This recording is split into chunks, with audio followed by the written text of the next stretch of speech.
So, lads, today we're about to get, or well, not today. Is it today? I don't know. At some stage, we're going to see Dijonai Carrington playing for the Minnesota Lynx. And there is one thing when it comes to the Minnesota Lynx that I think with Dijonai, it suits perfectly. And I think this is like, I always say this, that I got duped when it came to Dijonai. And the reason I say that I got duped is because I was literally one of the people that were saying Dijonai was like borderline all-star level. I was saying that Dijonai had, not she was going to be great for the Wings, but I thought she was a really good starter. I thought fit-wise, she's really good. Like, I liked her defense. And even though her defense has been absolutely horrendous this year, she's an elite. When she's allowed to foul, she can be an elite defender. She's a really poor off-ball defender. She is one of those players that, as a actual player, that she gets a lot of steals. She's an aggressive defender. And when you had Alyssa Thomas there behind you, when you had Duana Bonner, when you had Bree Jones, her lack of discipline on the defensive end wasn't punished as much as it was in Dallas. And I do think with her being the 7th best player on the Minnesota Lynx, like, she's not even their best bench player. She's their 3rd best bench player. Like, a lot of people are like, oh, she's coming in. I literally saw someone compare to Emma Messman, but like, she's absolutely not even close, because one, Emma had 11 points in 17 minutes and is going to be a starter for them no matter what. And Dijonai is, people are like, oh, Dijonai is a guaranteed starter. I'm like, man, Bridget Carleton is so much better than Dijonai Carrington. And I just don't understand why people don't watch basketball and just their stands will say Dijonai's better. It's not even close. Carleton's better. However, one thing that she definitely implied in her first Minnesota Lynx interview. Let's take a listen. I think Coach Reeves knows what I'm capable of, and I think she's going to make sure that I'm giving that output every single night. So that's what I'm excited for, just to be held accountable and to be around winners and, just champs. I'm looking forward to being held accountable, being around winners. That is not a good sign for the Dallas Wings team now, is it? That's not good. And I mean, not a great, does not bode well for Paige Bueckers. If you guys think that's crazy, subscribe. We are trying to hit 56.3 thousand subscribers by the end of the day. But yeah, so if you look at this team right here, Diamond Miller, okay, like Louisa Geisel-Suiters has had success at different stages in her career. Maisha Hines-Allen's a champion.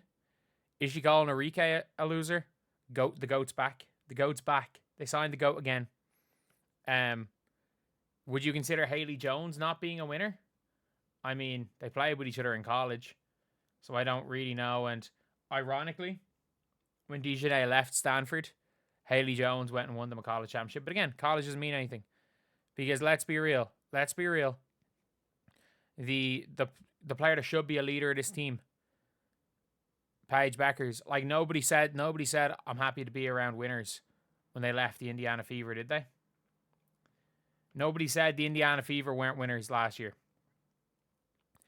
Because, well, to be completely honest, am I right in saying that the Wings need to win every single game to match the record of the Fever last season? I think they might need to win every single game the rest of the year. So there is 15 games left. No, sorry. They need to go 12 of 15. They need to go 12 of 15 to match the Indiana Fever's record from last year, which is absolutely crazy. Absolutely crazy. But, like, that is a kind of mad take on a team. And I understand they were losing. They were losing a lot of games, but that's directly taking a shot at your ex-teammates. It is. Even though, I'm going to be honest here, I think she's mostly talking about Chris Sides. We're looking at Timu Christie Sides. I think the reality is that Timu Christie Sides is probably the biggest culprit in this. That it doesn't really matter what group of players you have. If Timu Christie Sides is your coach, I think it's going to be hard to have any major success on the winning front. because yeah, it can be pretty tough. It can be pretty tough. But yeah, I think Dijonai is going to. The scary thing is, like, I actually think a lot of people are saying Dijonai plays up to the level of her teammates. I don't really think that's the case. I don't really think that's the case. I think Dijonai is a really good player, but she's really flawed. I think her defense is very much not disciplined. I think her offense isn't very disciplined. And I think what we saw in Dallas was them trying to give her an extended role. I don't mean that in minutes. They tried to give her the ball more. She was allowed to create a bit more. She didn't have Alyssa Thomas behind her on the defensive end. But at the end of the day, it is like, it's one of those things where it's not that Dijonai plays up. It's that the better players are around Dijonai, the easier it is to use Dijonai's strengths and also hide her weaknesses. Like, purely basketball-wise, I think Dijonai would look unbelievable on the Fever. Just that energy, that defense, that running. I think purely basketball-wise, if Dijonai wasn't Dijonai Carrington, like, let's be completely honest, Dijonai, like, and the one thing I will give props to Dijonai Carrington is she hasn't clawed anyone or hit anyone in the face in about 10 games. Well, maybe about 15 games. Oh, how long has she been back from injury? But let's give it 10 games. She hasn't clawed someone or hit anyone in the face. So that's a big thing. But reality is, when we're talking purely basketball, it is absolutely a situation where she does a lot of... Dijonai does a lot of really good and a lot of really bad. And the less she has the ball in her hands and the better defenders there are behind her, the more aggressive... She's a super aggressive defender. If she plays super aggressively on defense, it then allows her to... If she does get beaten on those back doors, or she does commit a dumb foul, or she does...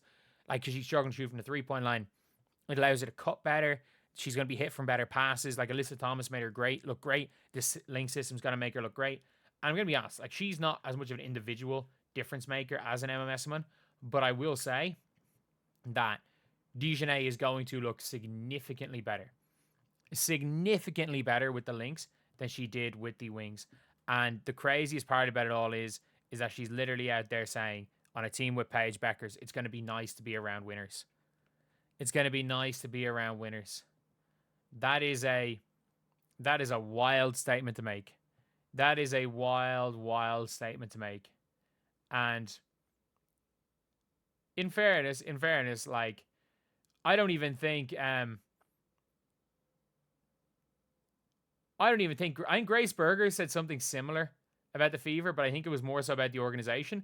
And I mean this, if she had said it'd be nice to be in a winning organization, I wouldn't be titling the video the way I'm titling it. Do I think it's mostly about Timu Christie sides? Yeah. 1,000,000%. But at the end of the day, you know, clickbaiting Paige is not a winner is going to get a lot more clicks than, you know, calling out who we know is a completely garbage coach. Anyway, I'll see you guys.